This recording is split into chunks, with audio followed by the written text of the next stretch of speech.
In August of 2019, my mom got sick. She had a stroke, has diabetes, and so on. So the first time that my mom got sick, my brother was the one who stayed with her. And the second time she got sick, I stayed with her. Mostly because my brother couldn't be patient enough to take care of her again. My mom was being placed in a room that could fit 6 patients. There was this one time that I went to the canteen, and I bought food and stuff like that. When I was in the elevator, a guy came in, so it was just the 2 of us. After I bought some things from the canteen, I went back using the same elevator, and I accidentally met the same man again, with this same elevator, just the 2 of us in it. We talked a little bit before the elevator opened. When it did, we heard some people screaming and crying. He asked me, "What happened? Why are they screaming and crying like that?" I said, "I don't know. Maybe a patient just passed away. If yes, may they rest in peace." I barely heard him say, "Thank you," whispering. I didn't really pay any attention to it. I said goodbye to him, and I walked to my mom's room. After a little bit of conversation, I went back to my mom's room, and the crying and screaming voice was actually from that room. So I was kind of curious about who the person was that had passed. The nurse opened the curtain to prepare to move the body, and I was absolutely frozen. The person who had died was the guy that was talking to me in the elevator, and who had asked me what had happened. After that day, I had nightmares for a week, and now I'm always pretty paranoid whenever I go into an elevator. I don't know if this story is interesting to anyone else, but it definitely shook me up.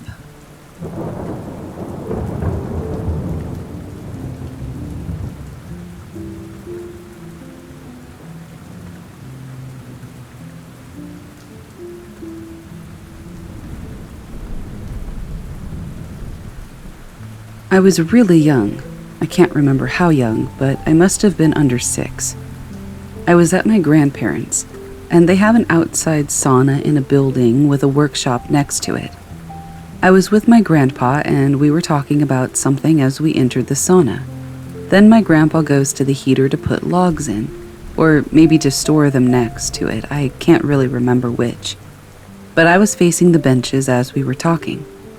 The next thing I know, there's a little gnome that peeked its head over and looked straight at me from a hole, where all the water goes onto the floor.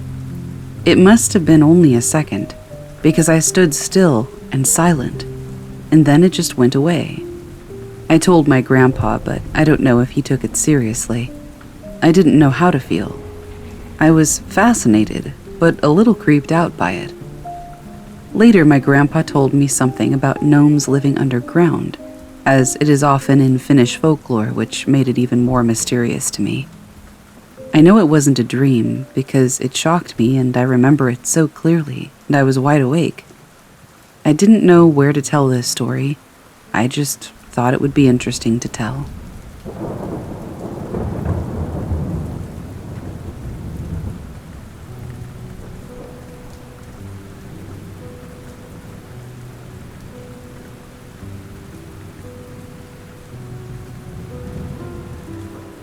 Reading some posts about glitch in the Matrix experiences reminded me of an experience my mom had about 10 years ago. I asked her about it again tonight, and she retold it to me to make sure I had all the right details, so I'm telling the story on her behalf. My mom was driving into the city one day and was stuck in traffic. We live in Ireland. She was looking out the window at the buildings and saw an old woman sitting in a wheelchair in the doorway of one of the buildings. She described this woman as a shawlie, which apparently was the name of the women in this part of the city in the 1940s and 50s who worked in the marketplace. They were called shawlies because of the black shawls they wore. She remembers the woman looking out onto the road with a solemn expression, and my mom was particularly fascinated by her because it had been so many years since she had seen one of these women. The traffic moved on and she parked in a car park around the corner from the street. About an hour later, she was leaving the city and looked over to the side of the street as she was passing to see if the woman was still there. All of the buildings were run down and boarded up, including the doorway the woman had been standing in. She said that the buildings looked entirely different to how she had seen them just an hour before. My mom has always thought of this as sort of a seeing through the veil type of thing, but could it be a glitch in the Matrix after all?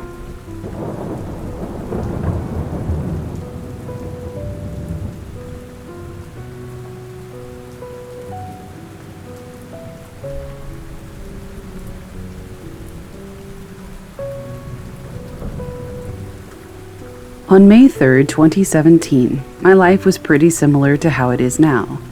I'm a bartender in a smallish beach town in Florida, so I know most people who frequent the bars in our downtown area, either as other service industry workers or patrons. I also have always lived within walking distance to work and the strip of bars and restaurants. That being said, I was 23 at the time and constantly hung out with a pretty large group of friends and coworkers, and going out almost daily after work. Although this absolutely made no sense from the beginning, I thought for a while that there might be an explanation to what I experienced. If there is, I never got one. And I'm 100% sure that I do not know the person who this mystery item belonged to, but let me back up. I was going through my trunk before a camping trip one day with a guy I was dating, who lived in the apartments across the street from mine. As we're clearing things out, we find a large black duffel bag stuffed in the very back of the trunk. Upon opening it, I discovered it was full of various soccer gear, cleats, socks, safety pads, and a jersey with a name I didn't recognize on it. I had zero recollection of anyone putting anything in my trunk. I don't have any friends who play soccer, and I never have. The name on the jersey is one that I've literally never heard of, even now, and searching on social media didn't yield any results. The guy who I was dating at the time thought that I was lying and thought that it was from another guy I was hanging out with or had hung out with and dated in the past. He didn't believe me that I had no idea how it got there, who the person whose name was on the jersey was, and didn't hang out with anyone who played soccer. That drove me even more insane because I literally didn't even discover the bag in the trunk on my own previously. This was the first time I had ever seen it. I asked every person that I was around regularly as well as pretty much anyone I'd seen in the past month. No one had any clue what I was talking about or recognized the name on the jersey. Please note that there are no spare keys for my car, and I never let anyone drive my car. I always keep it obsessively locked, and my car has never been broken into. I ended up throwing the bag away a couple of years afterwards. I kept it in my trunk forever, hoping that the mystery would solve itself eventually, but no. This will forever drive me nuts. To this day, I have no idea who that person is or how that stuff got into my trunk.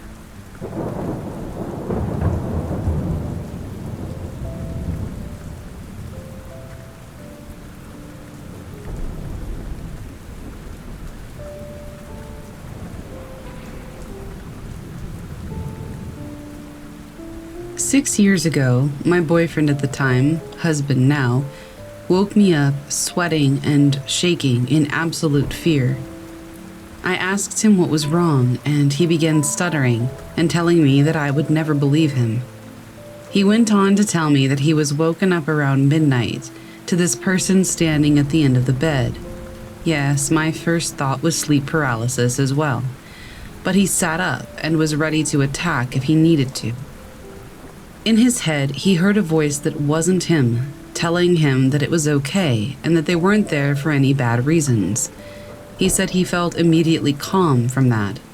He also noted that he was shocked with what a light sleeper I was and that his movements hadn't woken me. This being was unnaturally tall and had to crouch a little due to its height and us having been asleep in the basement. He said that this being reached out for a greeting and again began hearing a voice in his head saying, 'Hello.' Nothing much else happened that night as my husband was frightened. All he remembered at the time was that the last thing he heard from it in his mind was, 'I'll see you again soon.' And then he said it felt as if time had started again, not realizing that it ever felt like it stopped until that point, and then he was back in reality, and that's when he woke me. What he thought had only been about a 10 to 15 minute encounter had actually taken over an hour. These visits continued for months, minimum once a week, max 3 to 4 times, but my husband got less and less frightened every time. This thing and him built a sort of friendship from what he explained to me. It had a name, but for the life of me, I can't remember what he said it was. It answered any and every question my husband had. I won't go into what those were here, but after a while, it just stopped. He stopped waking me up in the middle of the night or telling me about it the next morning. But the times were always the same. He would be awoken around midnight, and they would have discussions about literally anything my husband was curious about. And then he would come back to reality and time would unfreeze again between 1 a.m. and 1:30 a.m., having only felt like the encounter had lasted a short period of time. Once it stopped, though, I can't emphasize enough just how much it stopped. I mean, full stop. It was like for him it never happened. It's been 6 years, so I know this is choppy, but it's hard to remember everything with it having been so long ago now. I forgot about it for so long, and I don't know what prompted me to remember it just about a week ago. But now I just can't stop thinking about it, and the oddness of it all, and how it just stopped so suddenly. He's literally never made mention of it ever again, and I've never brought it up to him this last week in fear that he may think I'm crazy. Which I don't know why that's my fear, but part of me thinks if there's a chance he's completely forgotten it, whether it be on his own or something else, he may think I've gone insane. Anyway, if you have any ideas or similar stories, please let me know. I'm trying to figure this all out and what happened to my husband, as it's literally keeping me up at night.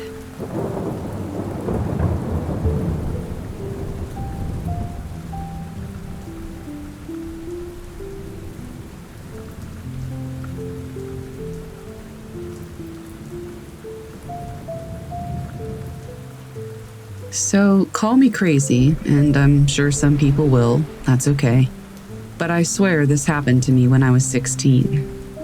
What's weirder is that it happened on the same night that I had an alien abduction dream.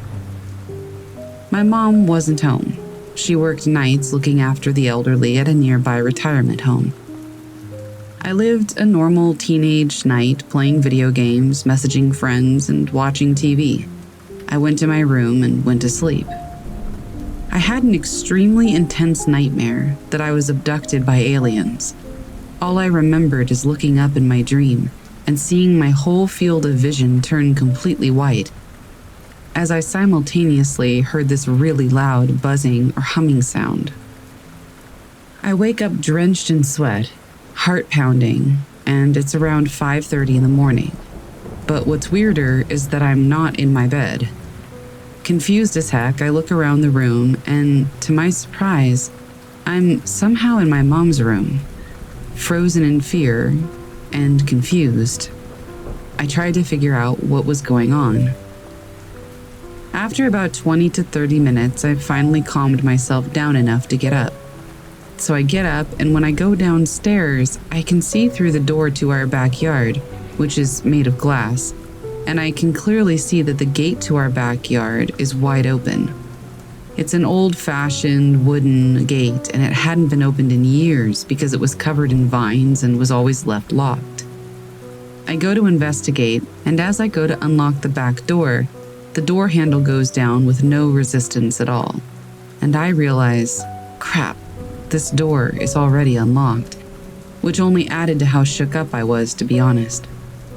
So, hesitantly, I go into the backyard anyway, and I look at the gate, which is also open. I look for footprints or boot marks, thinking that somebody must have kicked the gate open. Nothing.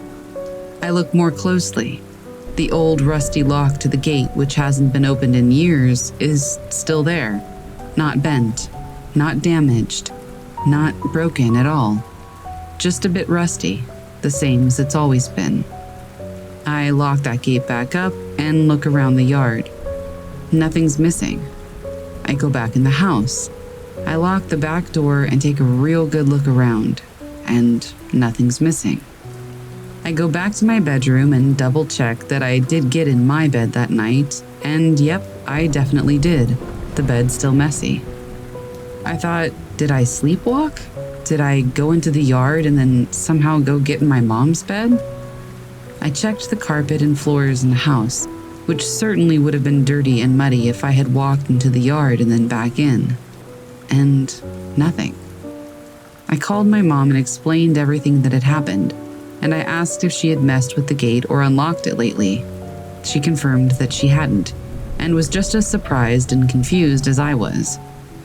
To this day, I have no explanation as to what happened that night. Just to confirm, I was very into sports as a teenager. I didn't smoke, I didn't drink, I didn't take substances, and I was completely sober. I also remember feeling oddly terrified of the sky as it began to get dark out that evening. I remember sometimes that if I was playing football or soccer with friends after that, and it started getting dark, instead of walking home like I usually would, I'd kind of hustle. I'd constantly look up at the sky, feeling fear. And I remember a number of times where I decided to just run home instead because I was scared, even months later. All of this still confuses me, even to this day.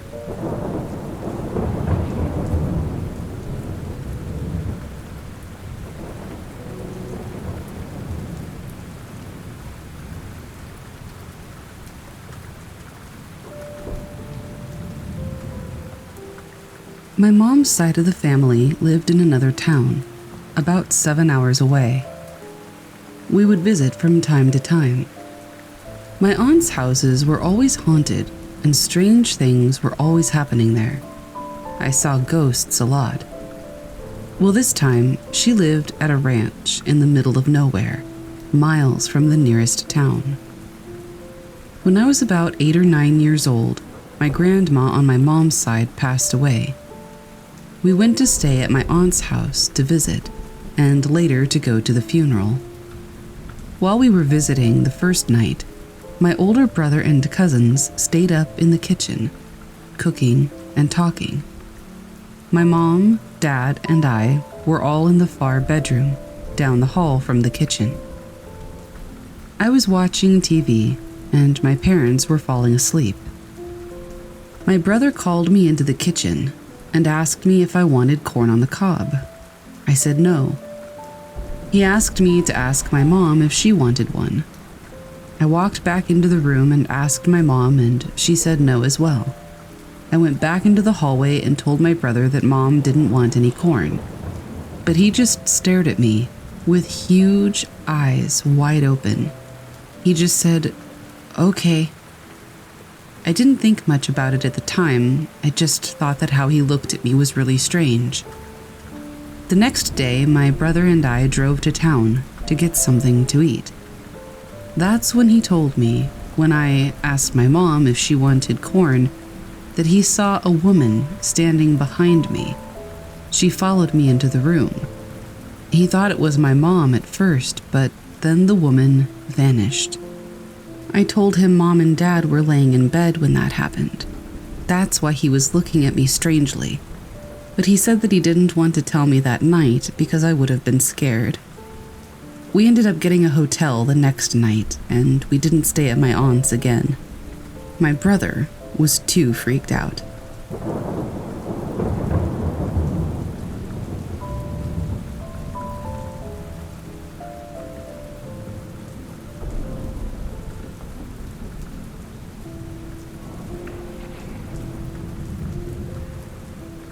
A couple of months ago, while I was sitting in a car wash, my music stopped, which always occurs when a call comes through.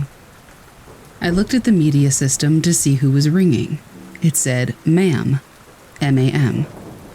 I went to answer, and nobody was there, and the call ended.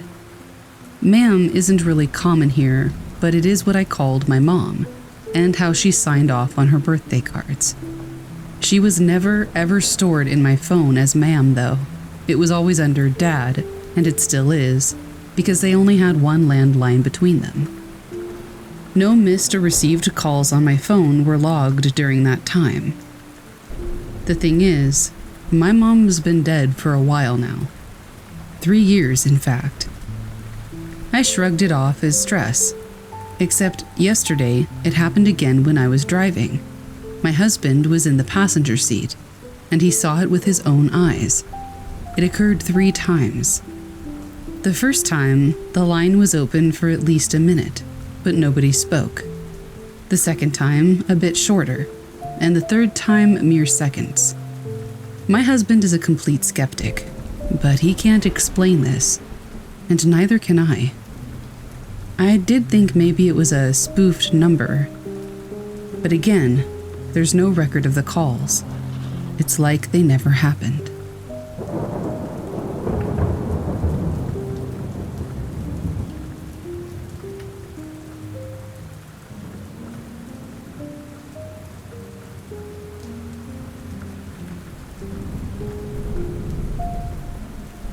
This incident in particular happened late one night in my grandma-in-law's kitchen.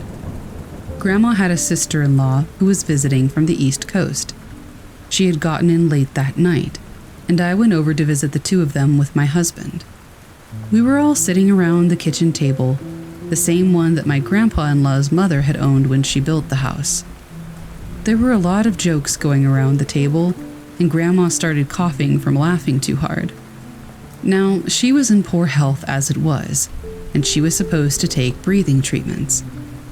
However, with her having so much fun, a rare occasion since Grandpa had passed, she didn't want to leave the table.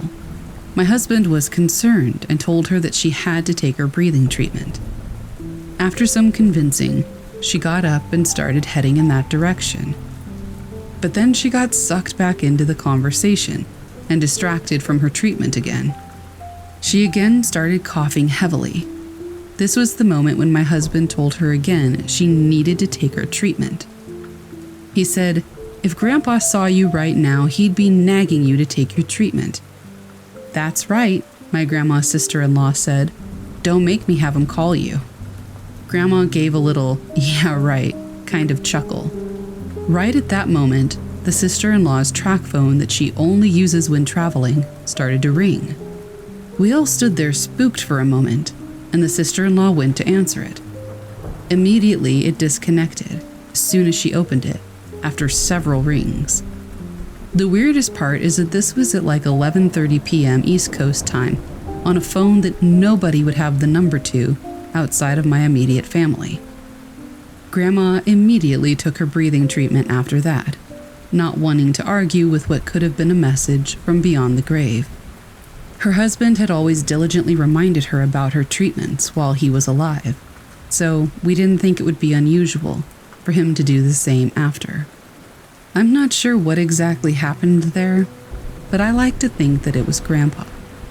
I know my grandma felt that way too, especially after other instances of footsteps in the house and sounds of him getting up in the night for water long after he passed.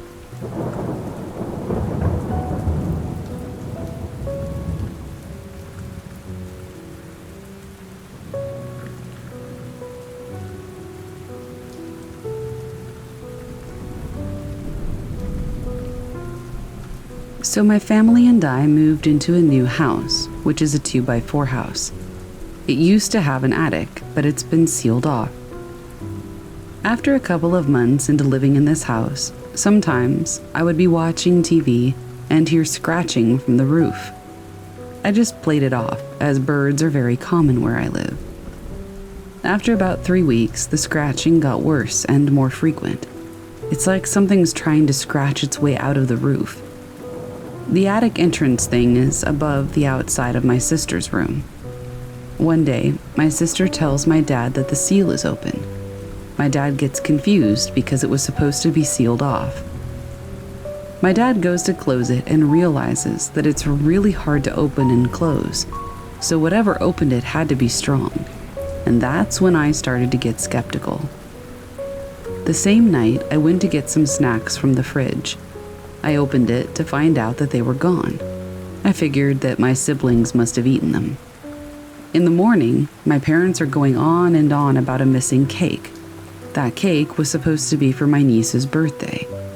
They asked if I had anything to do with it, and I said no, along with my siblings.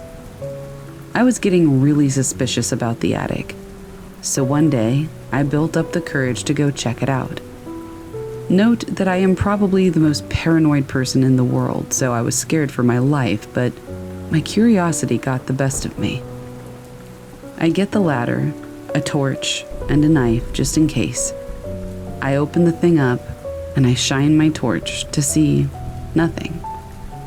But as I search more, I see the cake, empty snack packets, dirty clothes, and a short, dark silhouette that freezes in its spot. Immediately I bolt and scream for my parents, and I tell them everything. They tell me to stay in my room. They go up and check, but he was gone.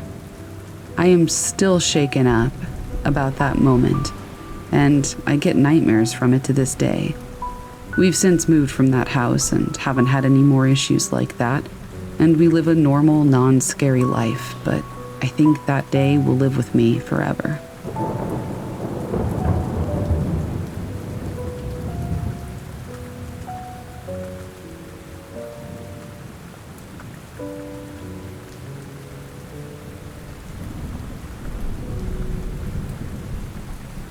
I've been dying to get this story off my chest for years to people who don't think I'm crazy, as it's rather maddening.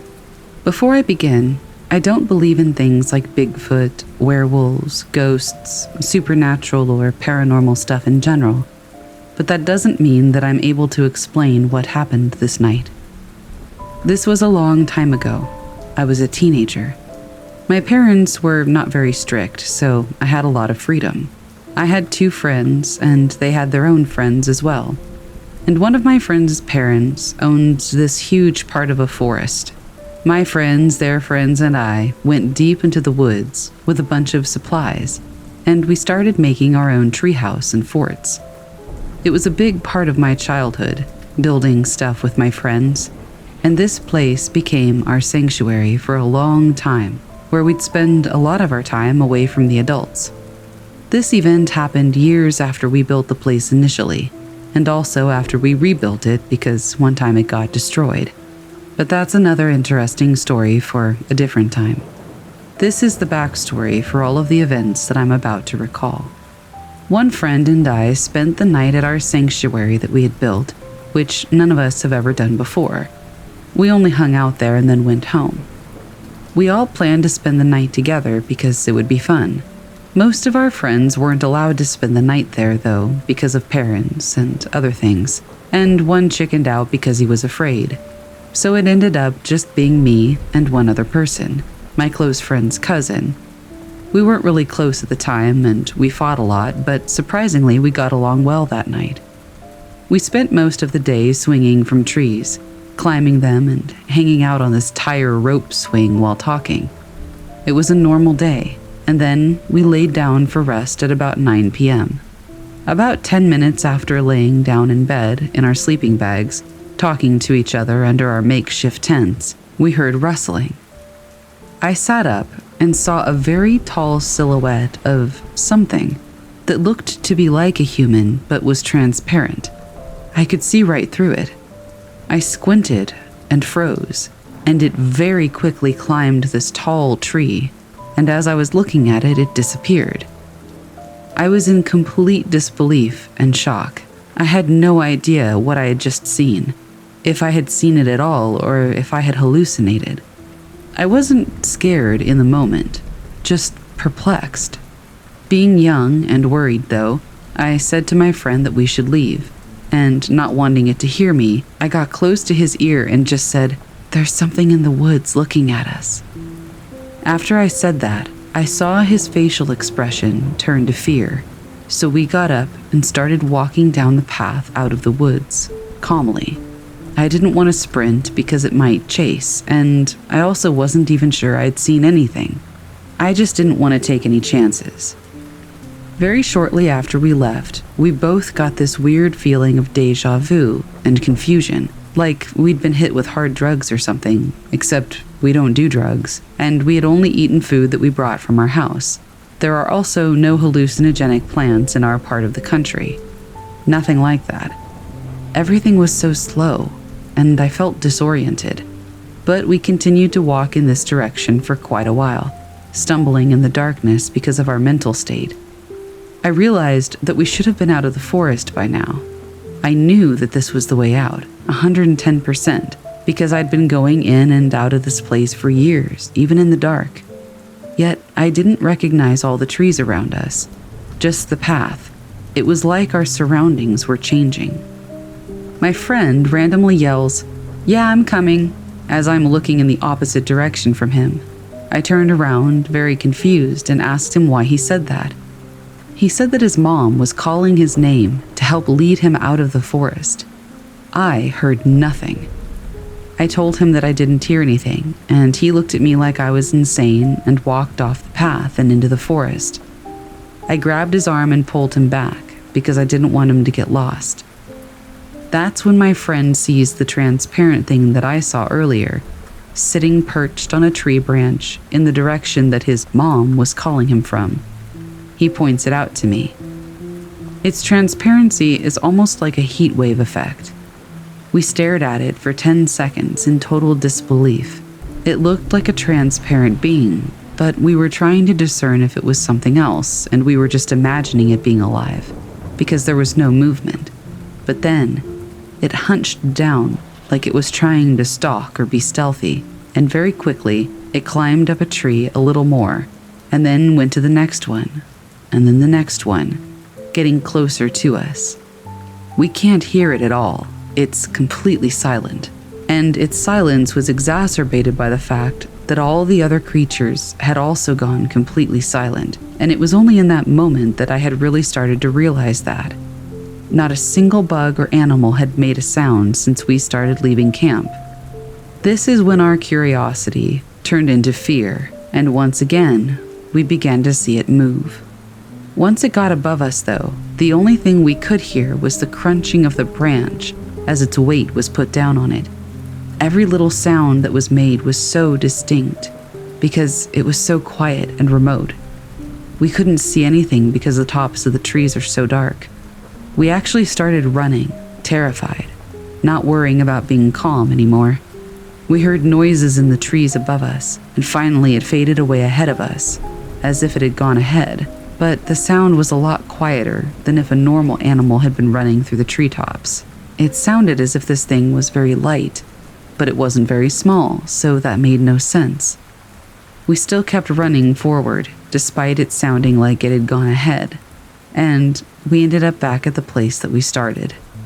Many, many minutes of walking, and we were back at this place after running for like 20 seconds. It was impossible. But instead of staying on the ground, we climbed to the top of the treehouse with our items as quickly as possible and closed the door, wedging a small piece of plywood on it to keep it shut. We heard something climbing up, and extremely odd noises as well, almost like the mimicking noises of rain and wind, but there was no water seeping into our treehouse, and there would have been had it been raining, and it wasn't wet. This persisted for about a minute, and then we didn't hear from it again. I'm pretty sure at that point it had left, but we spent the rest of the night there until the sun came up anyway, just in case. When he checked his iPod Touch for the first time, right after we closed the door, it was 5 a.m. We started laying on the ground at 9 p.m. 8 hours had passed in what felt to us like no more than 40 minutes of time. Hours after we could start to see the sun through the treehouse slats, we went home. I no longer talked to this friend, but after this incident we discussed it, and we told everything from both of our points of view, and it all jived. We randomly brought it up to each other every few months and relived it, making sure that we were still on the same page about what happened and that we both remembered. I never spent the night out there again, and I didn't really even let myself stay out there past 5 p.m. for a very long time.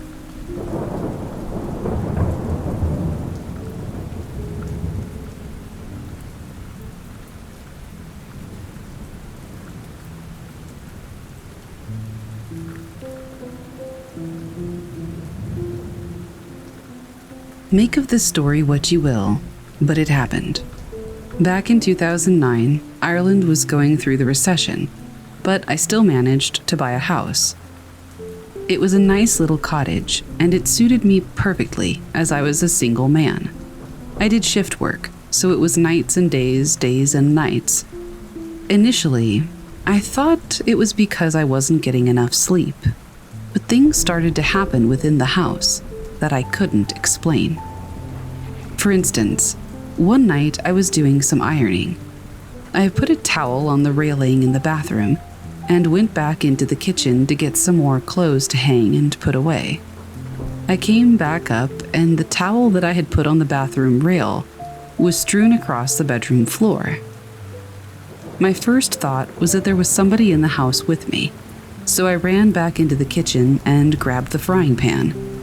It was a small house, so there was really nowhere for someone to hide. After a while, I reasoned that it couldn't have been an intruder, because the door was locked and all of the windows were shut. It scared the life out of me, but I convinced myself that I just wasn't paying attention, and that maybe I did leave my towel in the middle of the room, even though I knew that I didn't. But things got worse as time went on, and couldn't be dismissed so easily. It got to the stage where I was actually afraid of being in my own home. For instance, coming in from a particular night at work, there was a light switch on in the hallway by the doorway. I'd have to switch that on before I'd even open the door fully. I was so terrified that I wouldn't even look into the darkness. Sometimes when I would open the door at nighttime, there would be a gust of wind coming from the house to greet me, when no windows were open, and there was no way for that to really happen. It eventually got to the stage where I was beginning to wonder if I was losing my mind. This went on for months, things going missing, curtains being closed when I left a room, and being partially open when I came back in minutes later. The final straw was when I actually saw something. I arrived home one night at about 3 o'clock in the morning after being at work. I opened the hall door and switched on the light. Just to give you a picture of the layout of the house, it was quite small. There was a hallway, and down the end of the hallway was a doorway to a bathroom. The bathroom was out the back, and the kitchen was to the left. This night in particular, I switched on the light and opened the door fully to be greeted by, all I can say is it was a big man's shadow, and this thing was standing at the end of the hall. Now, how it was a shadow is beyond me, because there were 3 spotlights running down the hall, and they lit up everywhere. But this shadow stood under the light, and it was facing me. Every hair on my body stood on edge. The fright and the fear and the panic was so intense. I just roared out, "Leave me alone! Just leave me the F alone!" And with that, whatever it was turned sideways, and I could see the whole profile of his face. There was a massive bang, and a chair was sent flying up the hallway toward me. I legged it out of the house, got back in my car, and traveled back up to my parents' house. I was so distraught. I had a brother living in our parents' house at the time, and he thought I'd been in an accident or something. I tried to explain to him as best I could what had happened. I hadn't said anything to anybody about the goings-on at the house. I'd been living there for about 6 months, and it had been going on all that time. Almost every day something happened. Being terrified in your own home is a horrible feeling. My brother and I drove back down to the house the following day. We found the chair that had been thrown at me in the hallway, on top of the kitchen table. I had a bottle of water in the fridge, and I took it out and placed it on the kitchen table. As my brother and I were talking, the bottle just burst. It was like somebody had shaken a Coke can and opened it. It just went everywhere. Every surface of the kitchen seemed to have water on it. I sold the house 6 months later. During the months between putting the house up for sale and eventually selling it, strange things continued to happen within the house, like things going missing and curtains being moved. Thankfully, though, I never saw the apparition again. One night I was lying in bed. It was about 1 o'clock in the morning, and coming from the back of the house, I heard a woman's voice say, "No doctor, please." Petrified, I jumped out of bed and turned on all the lights. I searched everywhere. I checked that the door was locked. It was, and the windows were all shut. The television wasn't plugged in, because sometimes it turned on by itself. Same for the radio, which I also left unplugged. I'll never forget the sadness in her voice and the way she said it. It wasn't, "No doctor, please help me." It was, "No doctor, please help me." Like, for some reason, she couldn't trust the doctor, or she couldn't afford one. I was so glad to be out of that house when I finally sold it. When I was living there, I asked a neighbor, and he told me that the couple who I'd bought the house off of had been complaining about hearing things in the house. At least the wife had been. I don't know what I saw or heard, but I do know that whatever it was definitely something that was within the house, because I've never experienced anything like that again. I don't know whether the couple who bought the house off of me experienced anything. I couldn't say. After all these years, I still don't really talk about this with people, as I don't want them to think I'm crazy. But I do know that this happened to me.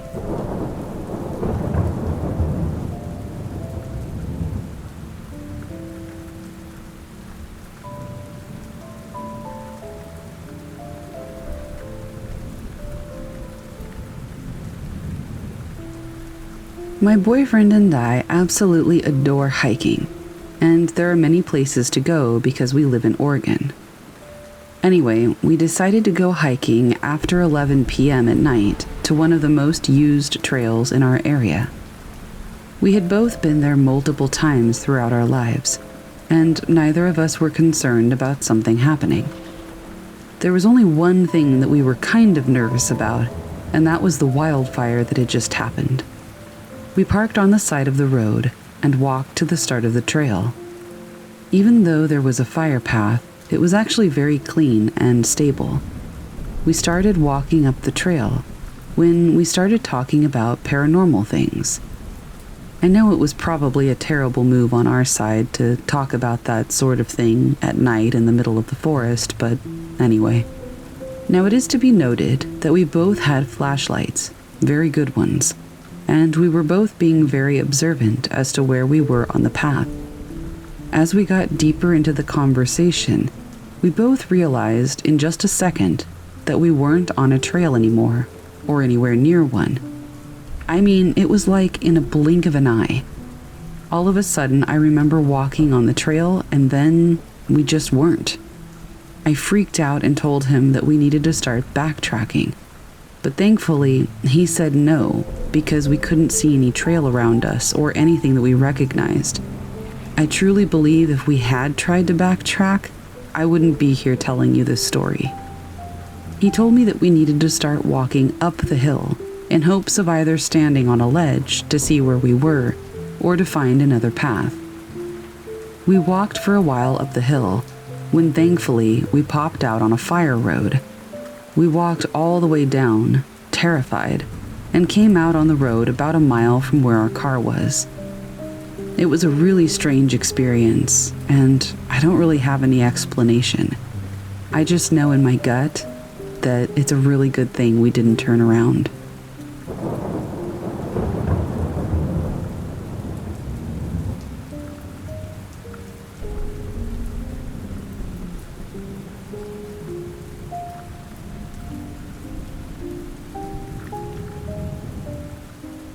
I am a 23-year-old female, and my husband is a 23-year-old male. And recently we moved in with some roommates. They are James, male 26, Danielle, female 25, and their young daughter Sarah. We went from living in a decent-sized city to living in the middle of nowhere, about an hour away. For context, we live in the south of the US, so it's rural, woodsy nowhere. We're really good friends with our roommates, and husband and I knew beforehand that they had both experienced some paranormal goings-on before we made the decision to move in. To be honest, I think husband and I forgot all about the paranormal stuff just before we moved. Everything was great when we were settling.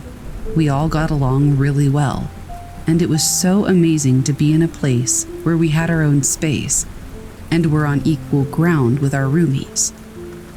Then one night, about a month later, husband, James, and I are all lounging in the living room area. Sarah was asleep in her room, as it was late. We're talking about the paranormal.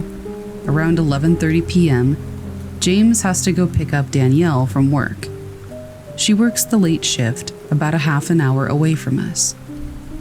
As James is getting ready to leave, he mentions skinwalkers. Now, husband and I don't use this word.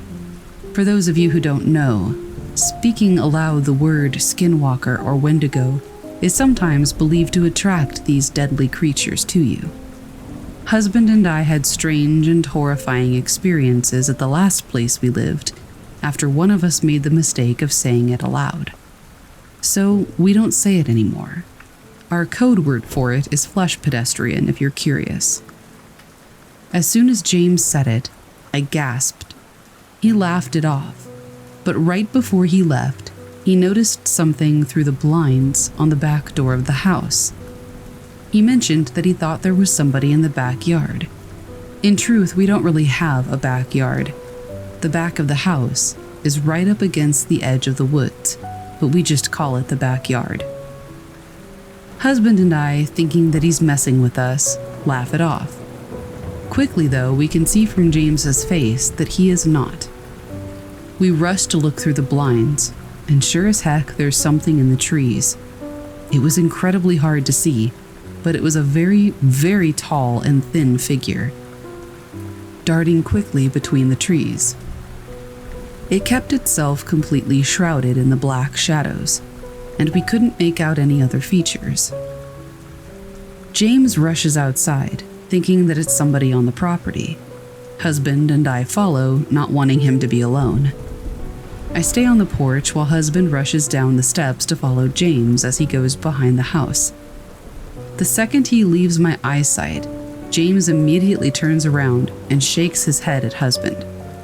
He tells us that as soon as he got to the edge of the trees, he heard a low voice saying, "Turn around." I come from a pagan background. My mother is Wiccan, and my husband is also pagan. As James leaves, the husband and I finish our cigarettes.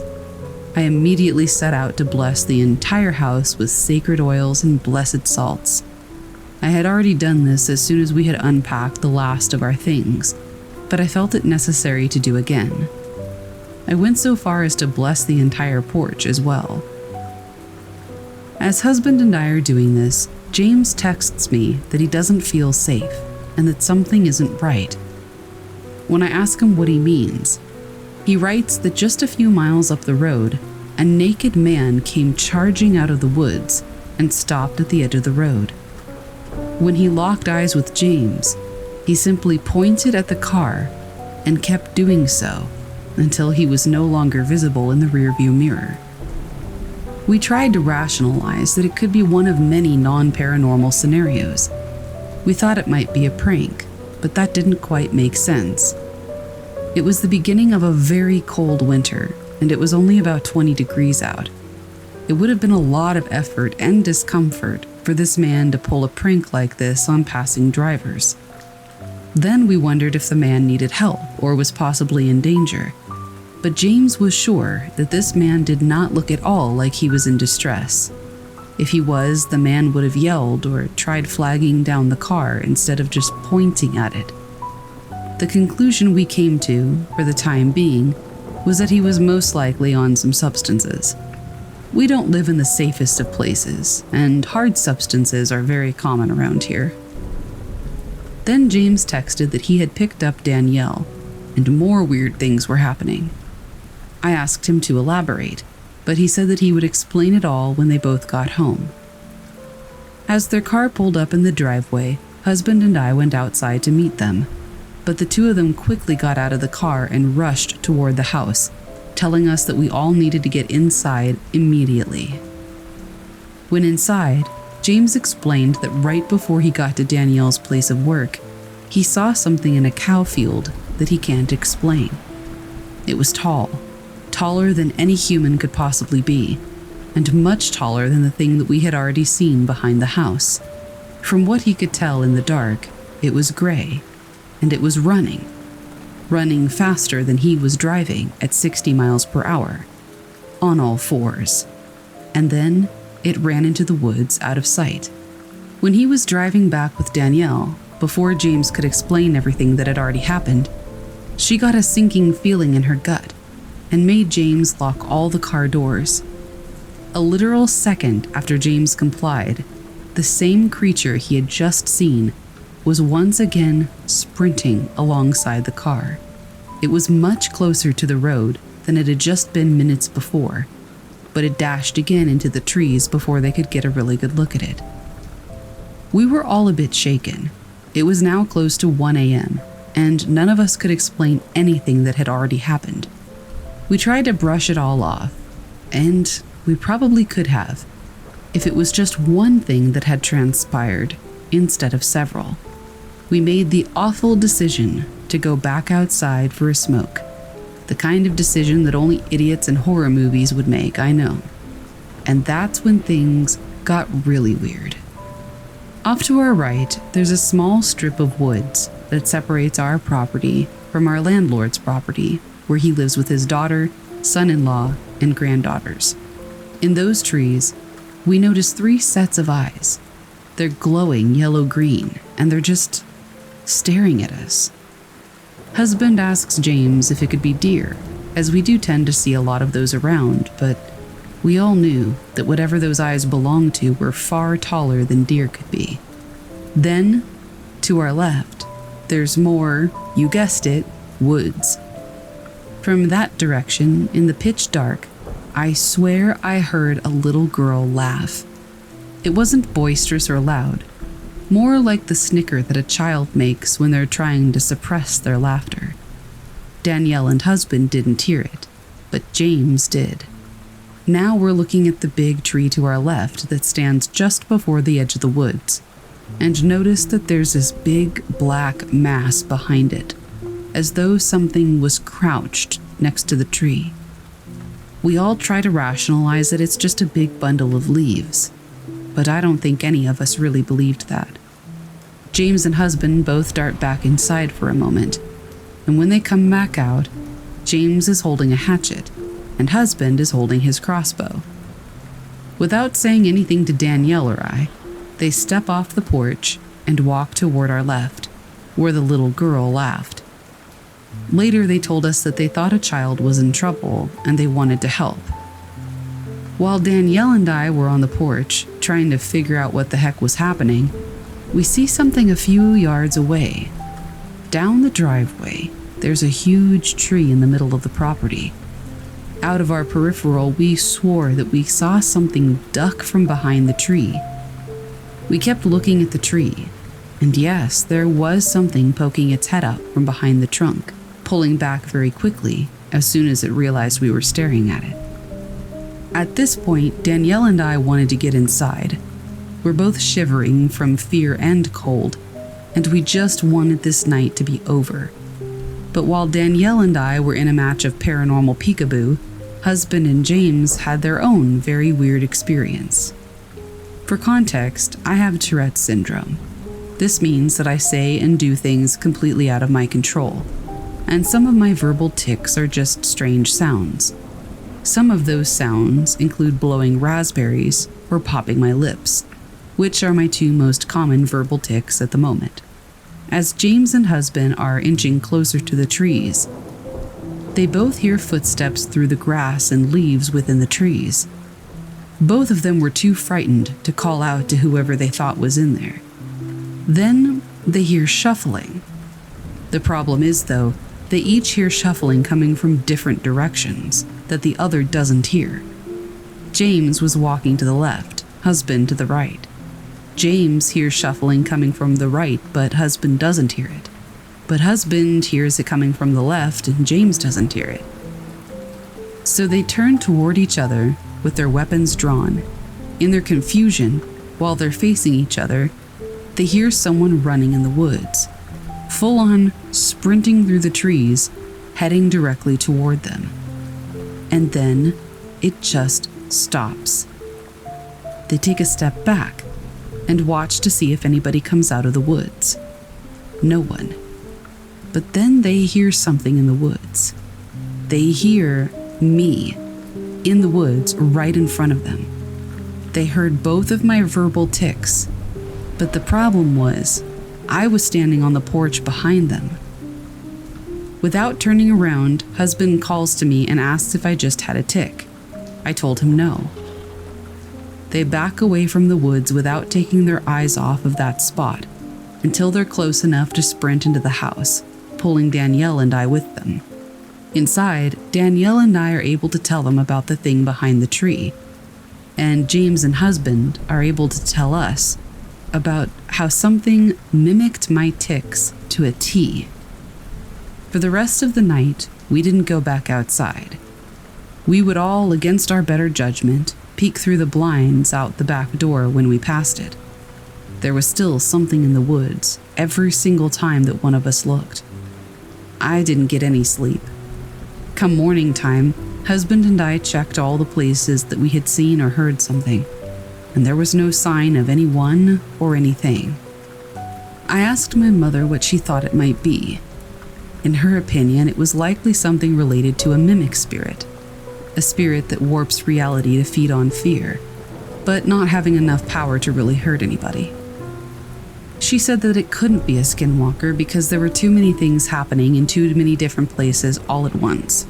Skinwalkers are solitary and territorial things, so it couldn't have been multiple of them. But just one mimic could do all the things we experienced. We still hear the occasional giggle in the dark, get a bang or a knock at our back door. We still even see the thing behind the big tree in the driveway almost every night. But that night was something else. I've seen some things in my life, but never have I gone through about 3 hours of nonstop activity. I've since burned sage all throughout the house and the entire perimeter of the property, as well as using the rest of my salt and oil around the entire house. Husband and I even did a late-night EVP session at all of the spots that things had happened that night, but we didn't get a single response to any of our questions. I don't know for sure if it was a mimic spirit, or if I can fully rule out a skinwalker. I don't even really know if the thing was dangerous or not. But one thing's for sure, I will never forget that night.